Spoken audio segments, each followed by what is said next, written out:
Olá a todos, sejam muito bem-vindos a mais um podcast filosófico, atividade promovida pela Organização Internacional Nova Acrópole do Brasil. Neste podcast de hoje, nós recebemos alguns professores de Nova Acrópole, a começar pela professora Jerusa Garay, da Nova Acrópole de Caxias do Sul. Seja muito bem-vinda, Jerusa. Olá, Danilo. Muito obrigada. O professor Tiago Grande, também da Nova Acrópole Caxias do Sul. Olá a todos. E, por fim, o professor Ibirá Barreto, da Nova Acrópole de Guarulhos.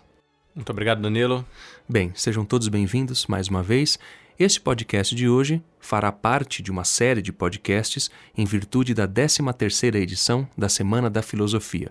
Nós vamos abordar o filósofo chinês Confúcio e falar um pouco sobre suas ideias. Anualmente, a Nova Acrópole promove a Semana da Filosofia e, nesta edição, nós vamos falar justamente sobre esse grande sábio chinês. E, para começarmos, eu gostaria então que vocês falassem um pouco sobre a vida e a obra de Confúcio. Bem, Confúcio é o nome latinizado dele. O nome dele era algo como Kong-Qiu e depois ficou conhecido como Kongzi ou mesmo Confúcio, o grande mestre Kong. E quando os jesuítas chegaram na China, latinizaram e chegou para nós como Confúcio. Esse grande mestre chinês nasceu no século VI a.C., meio contemporâneo ali de Pitágoras, né? Em 551 a.C., essa é a data comumente aceita, embora não se saiba exatamente o ano que ele nasceu.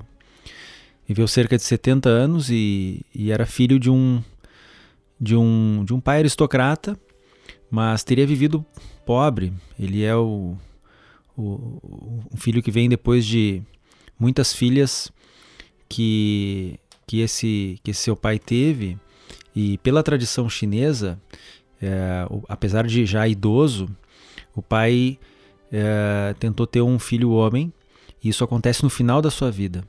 Confúcio, então, é educado pela sua mãe e convive com as suas irmãs numa infância, de certa forma, pobre, simples.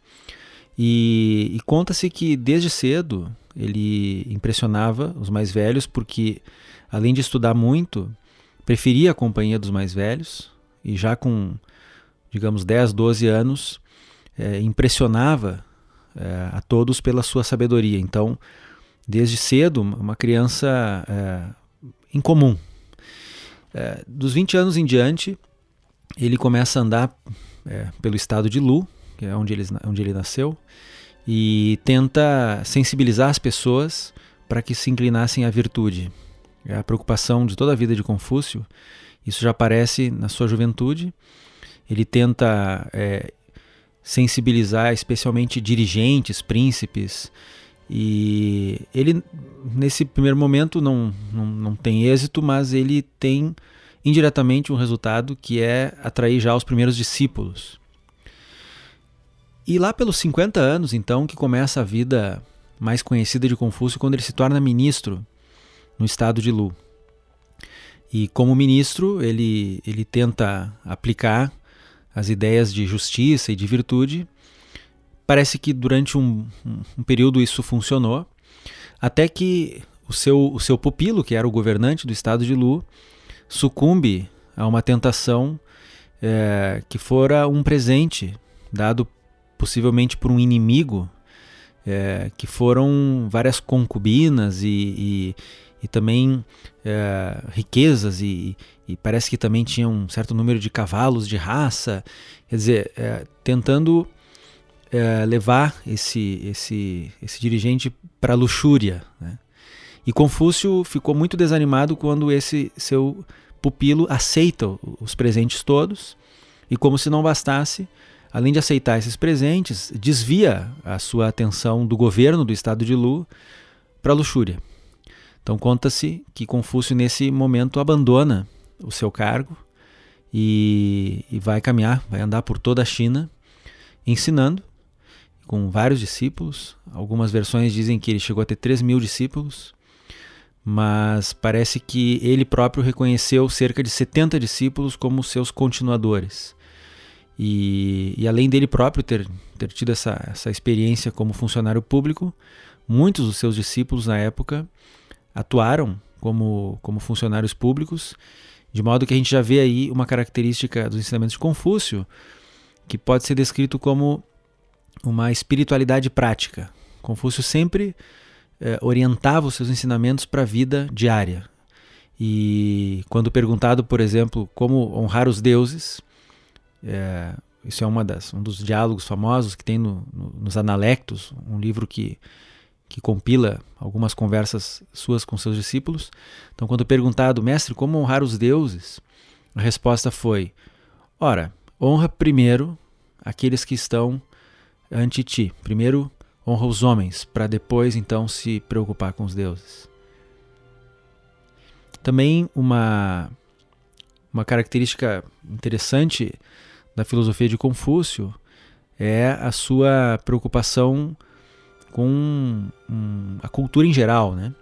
O ideal do homem de constante aperfeiçoamento, o homem jun, às vezes traduzido como homem superior, em que o cultivo das virtudes e o aprofundamento do conhecimento e nas artes também leva, por exemplo, Confúcio a falar sobre a música.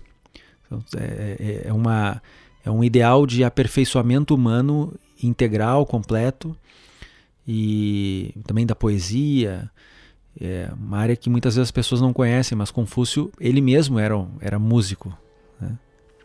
E dentro desse tema da música que o Tiago coloca, há ensinamentos bastante interessantes de Confúcio, porque ele diz que a música ela vem do coração humano. E para ele a música é a forma que tomam as emoções humanas. Ou seja, na medida daquilo que a gente cultiva no nosso coração, isso quando toma forma, né, os nossos sentimentos, as nossas emoções vão gerar a música. E, portanto, da mesma maneira como ele vai falar desse homem superior, ele também vai ter uma visão de integração, de harmonização do Estado, uma visão política, né, de harmonização do Estado com o céu. E, portanto, ele vai entender que a população de um Estado, a música que ela produz, representa os sentimentos dos seres humanos que vivem nesse Estado. Então, a qualidade da música produzida por um povo corresponde à qualidade da forma de vida que tem. E daí a gente vai poder refletir justamente do que se cultiva, né, em cada estado, em cada local, o que se cultivam da natureza humana e, portanto, a expressão disso, como o Tiago colocou, como ele vai ter uma visão muito prática, né, ou seja, uma espiritualidade vivencial, o que a gente vai entender é que na medida em que há o cultivo das virtudes, né, e uma busca da realização desse homem superior, ou o homem jun, a música que vai ser produzida vai ser uma música que inspire também esses mesmos valores. Quando um Estado ou um povo está angustiado, está inseguro, está desesperançado, a música que vão produzir vai ser um resultado dessa forma de vida, muitas vezes caótica e difícil, né? Uma vida que fica difícil para os seres humanos conseguirem cultivar as virtudes superiores e conseguir expressar o seu melhor. É muito interessante esse aspecto do Jun, ou do homem Ju, que tem uma relação inclusive com o Aristos grego, daquele homem que é superior, daquele homem que é melhor, não porque nasceu em determinada condição social ou porque detém riquezas, mas porque ele consegue cultivar as suas virtudes, e ele é valioso na medida em que pode ser bom para a sociedade como um todo. Então, Confúcio vai falar bastante sobre esse tema, e vocês citaram também essa relação com a própria sociopolítica ou com o Estado. Então, Confúcio ele vai enxergar essa ética, ou seja, essa condição moral dentro do homem, como o primeiro passo para que você tenha uma sociopolítica, né? Ele vai falar muito sobre o Li, sobre esse ritual, não um ritual no sentido vazio ou no sentido mecânico, mas como uma espécie de ordem, uma ordem que reflete a ordem universal, a ordem do universo. Então, ao mesmo tempo que Confúcio é muito prático, ou seja, ele não perde tempo com elucubrações desnecessárias ou excessivamente metafísicas. Ele entendia que os homens têm diante de si muitos desafios, e o primeiro deles é justamente a conquista dessa moral, né? Existem algumas frases dele muito bonitas, gostaria até de trazer uma aqui agora. Ele fala que um Ju cultiva sua inteligência noite e dia, preparando-se para dar os conselhos que lhe solicitam. Cultiva a integridade e a honestidade do caráter, encontrando-se pronto para o momento em que tenha que governar. Esforça-se para ordenar sua conduta pessoal, para estar nas devidas condições quando ocupe o cargo. Tal é a sua independência. Eu vejo isso de uma maneira muito bela, porque o Jun, ele não vai ansiar pelo poder, mas ele vai se preparar para a possibilidade de ter que assumir uma responsabilidade e entregar o melhor possível para os seus semelhantes. Então são questões muito profundas, muito importantes, que eu creio que vêm de encontro aos dias atuais. É curioso, tanto na fala da Jerusa sobre a música, quanto do Ibirá sobre a virtuosidade, a preocupação comunitária, né? Isso também é constante nos ensinamentos confucianos. A gente pode até denominar isso de uma identidade comunitária.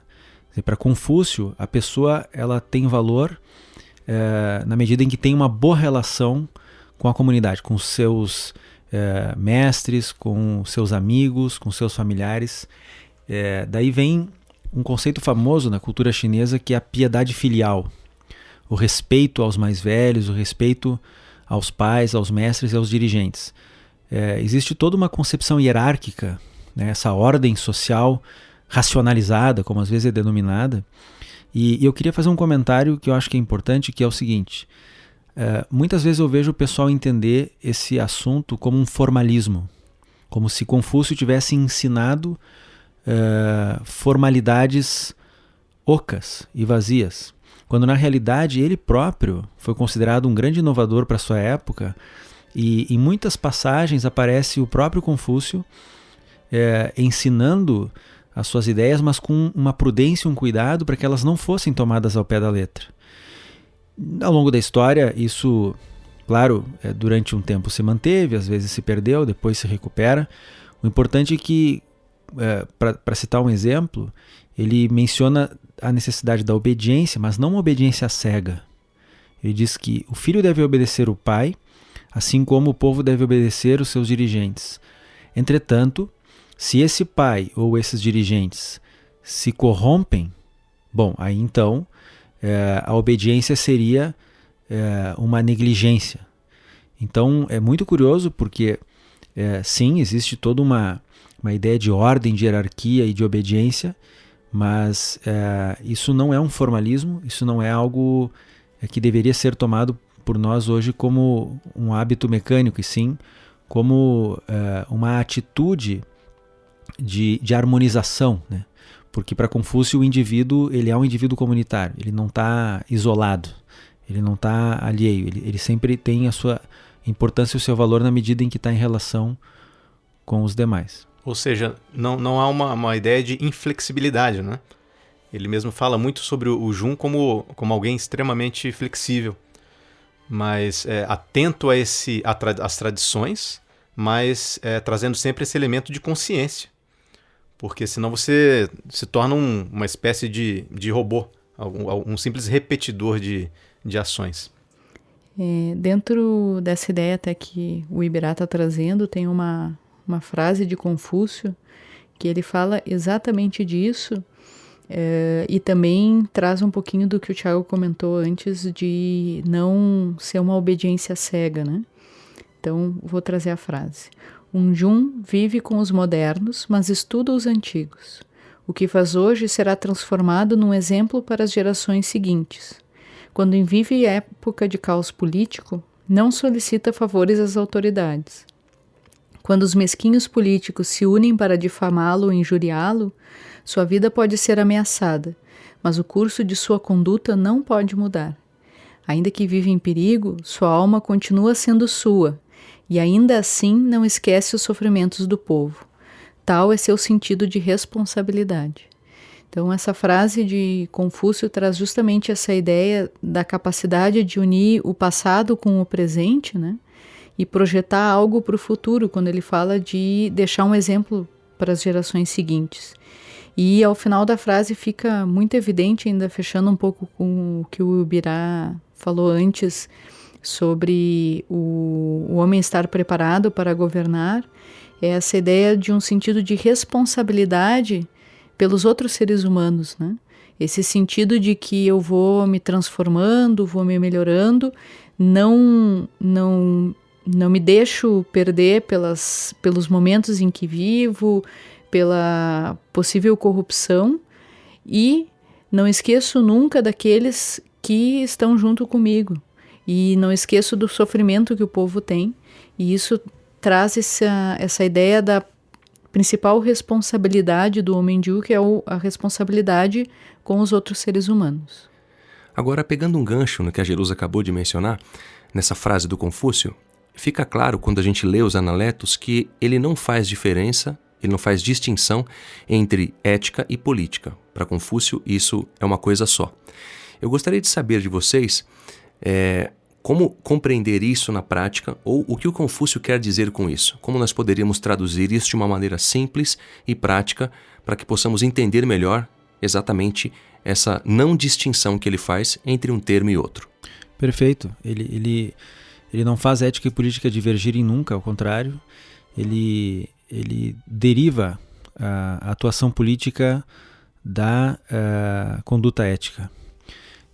Eu lembro de uma passagem que tem até no I Ching, que é um dos 5 clássicos da China, e que foi comentado por Confúcio, que acho que exemplifica bem o pensamento político de Confúcio quando fala que o governante deve inclinar o povo como o vento inclina a relva. Quer dizer, tem uma imagem de suavidade, né? Confúcio fala que o governante não deve coagir, não deve ser autoritário, ele deve liderar pelo exemplo.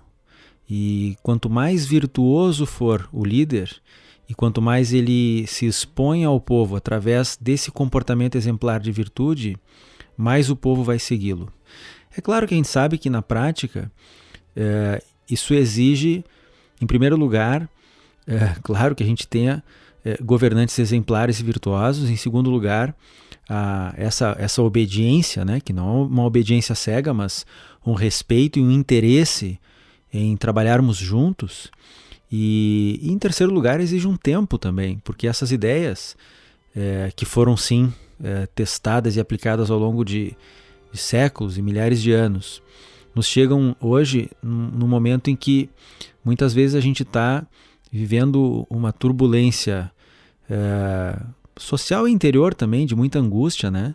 Com carência de modelos morais, às vezes de exemplos para a gente seguir, e talvez possa levar as pessoas a um ceticismo, a pensar que não é possível algo assim.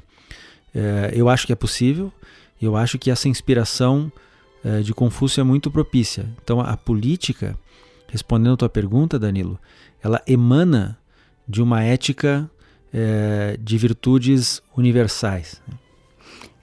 E é interessante que a gente vai reconhecer em Confúcio essa proximidade entre a ética e a política, e especialmente nos ensinamentos políticos a gente vai ver uma semelhança muito grande com Platão, que é um outro filósofo que vai falar desses dois temas, e dentro do que Confúcio vai colocar e também Platão vai colocar nas suas obras, é justamente a ideia de que as leis servem como uma maneira de educação, e inclusive tem uma frase de Confúcio em que ele vai falar de que se as pessoas obedecem às leis somente pelo medo de serem presas, elas não entendem o mecanismo, né? Eles não entendem essa ordem e essa harmonia com o céu que inspira essa lei, e portanto é importante educá-las, né? Então também vai vir junto com essa ideia que o Tiago coloca dessa suavidade na condução do povo,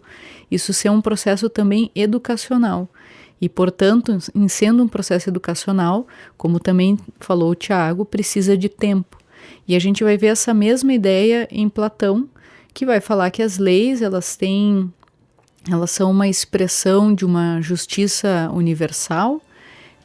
As leis humanas, né, elas devem traduzir leis que são leis universais para a realidade humana e que elas têm uma função educacional, ou seja, a função de educar e ajudar o povo a expressar o que tem de mais elevado. Eu creio que esse aspecto é extraordinário dentro de Confúcio, porque você pode ver isso muito claramente no seu próprio dia a dia.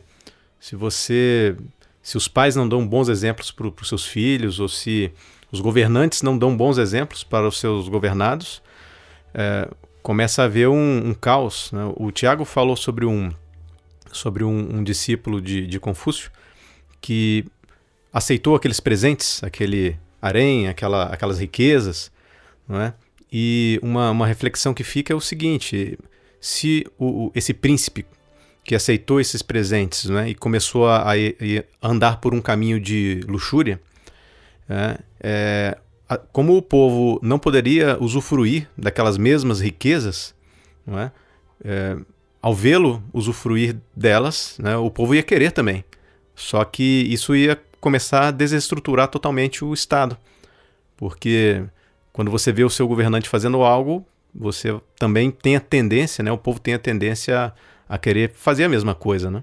Então, daí é muito evidente que o exemplo sempre tem que vir de cima. Isso é muito exigente e traz essa ideia também de que o governo não é um privilégio. O governo é uma grande responsabilidade.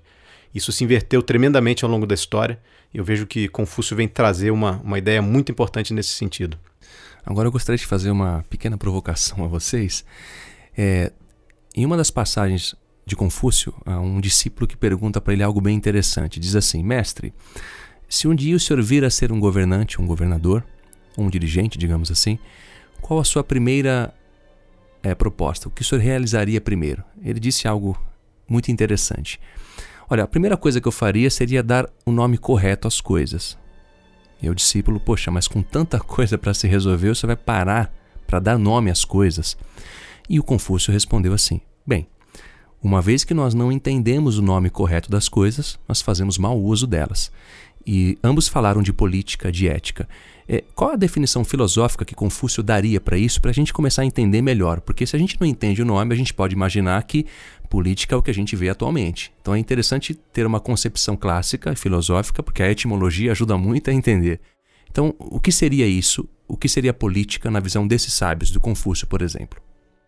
Muito legal esse diálogo. Aliás, os analectos, a gente mencionou essa palavra aqui, né? Os analectos é o título do livro que a gente compra em qualquer livraria hoje, com diálogos curtos, diálogos axiomáticos, que foram compilados, na verdade, 100, 200 anos depois de Confúcio, retratando algumas conversas dele com os seus discípulos.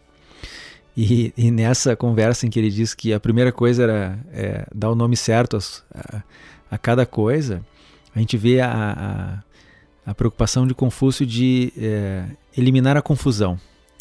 E a confusão primeira que eu entendo na doutrina de Confúcio é de resgatar o que é genuinamente humano.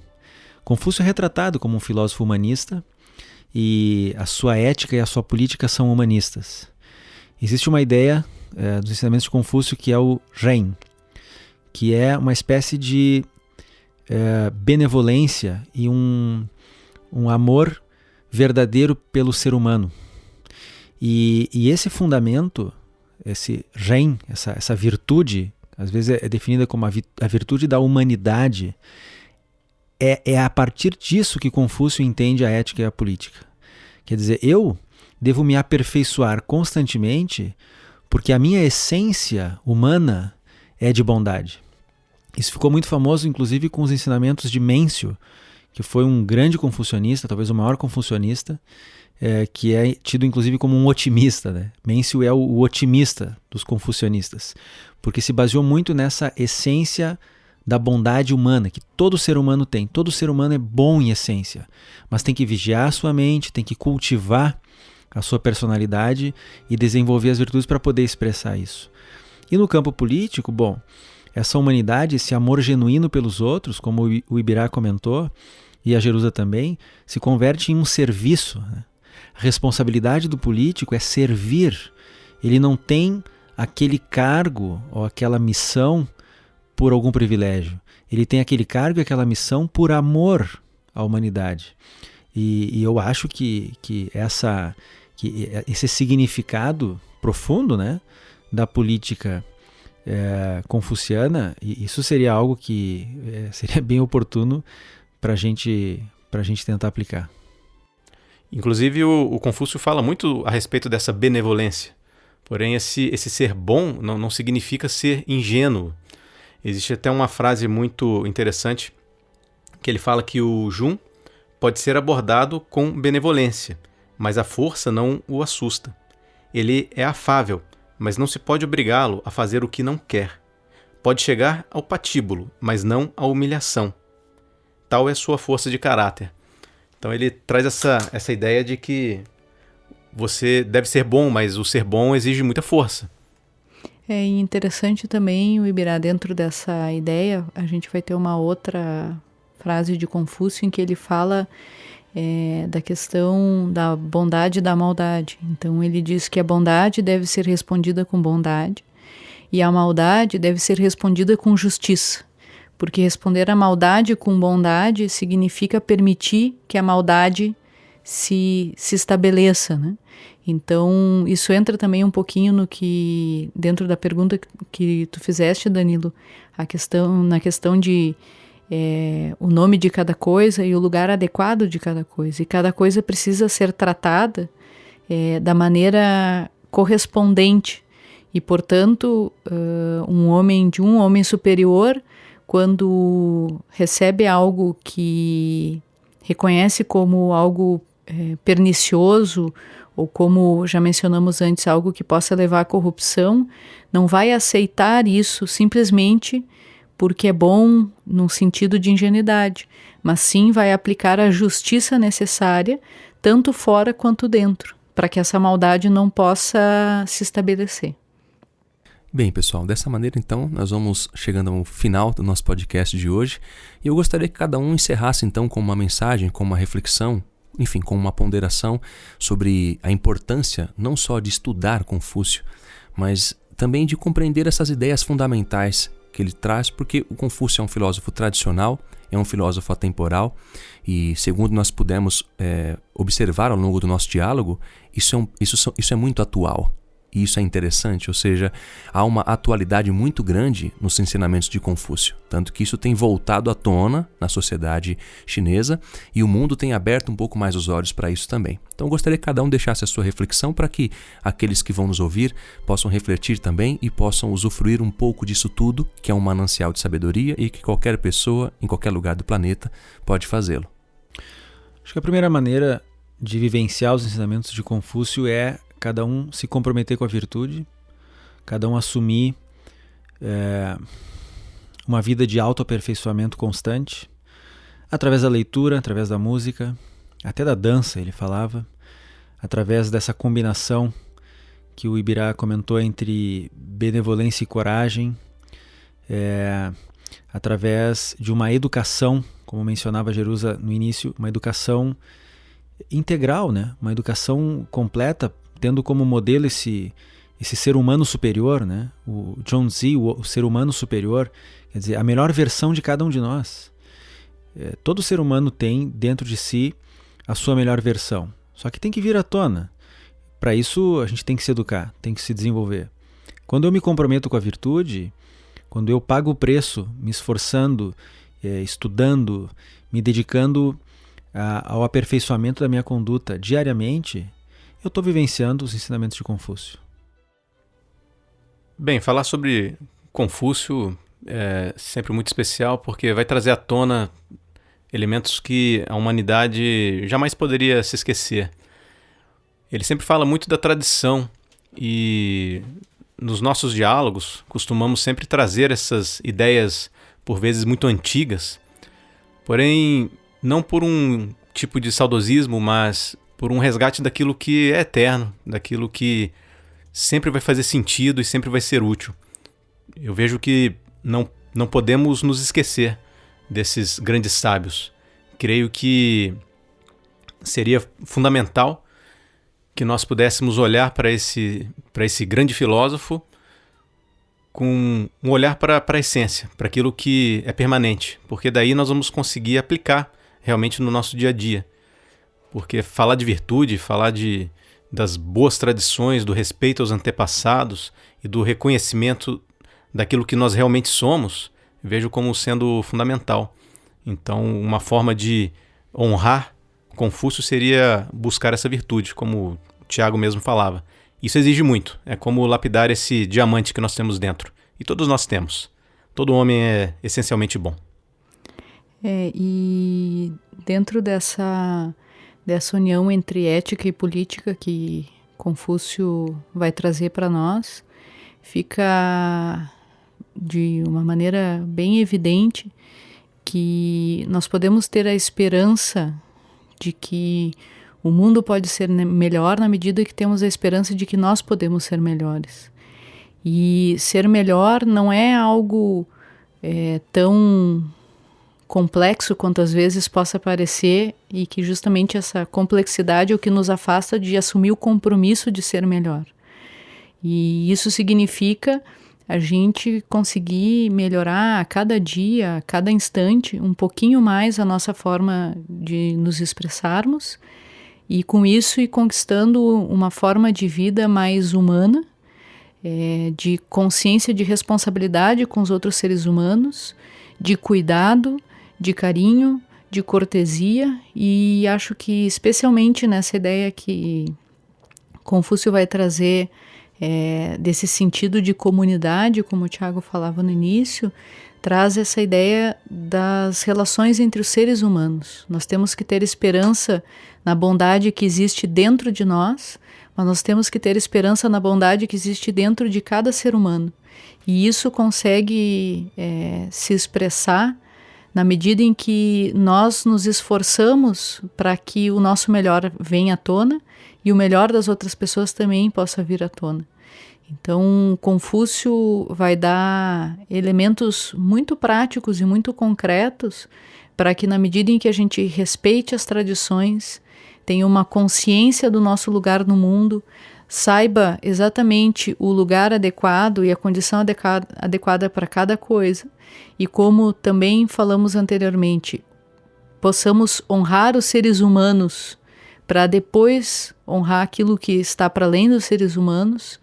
Na medida em que conseguirmos fazer isso todos os dias, quando a gente vai tomar o nosso cafezinho na padaria, quando a gente vai comprar um jornal, quando a gente está pegando um metrô, ou a gente está andando na rua, a gente conseguir fazer essa relação verdadeiramente de ser humano com ser humano, a gente vai estar conseguindo construir um pouquinho do que Confúcio tentou deixar como um legado tão importante para a humanidade. Muito obrigado, Jerusa. Dessa maneira, então, encerramos o nosso podcast, que integra essa série de podcasts em virtude da 13ª edição da Semana da Filosofia. Agradeço a presença de todos, começando pela Jerusa. Muito obrigado e seja sempre muito bem-vinda. Obrigado, Danilo. Obrigado, Ibirá e Tiago. Obrigado também ao Tiago e seja sempre muito bem-vinda. Obrigado pela companhia. Seja muito bem-vindo também, o Ibirá. Obrigado, Danilo, mais uma vez. Acho que isso é um grande patrimônio, é um prazer poder dialogar entre nós e compartilhar isso com muitos outros. E para aqueles que queiram nos contatar, podem fazê-lo através do nosso e-mail podcast@nova-acrópole.org.br. E para quem quiser saber mais também sobre a Nova Acrópole, sobre a Semana da Filosofia, basta procurar a sede mais próxima em nosso site nova-acrópole.org.br. Até a próxima! A trilha deste podcast é de autoria de Mozart e chama-se Sinfonia número 35 em Ré maior, Sinfonia Hafner.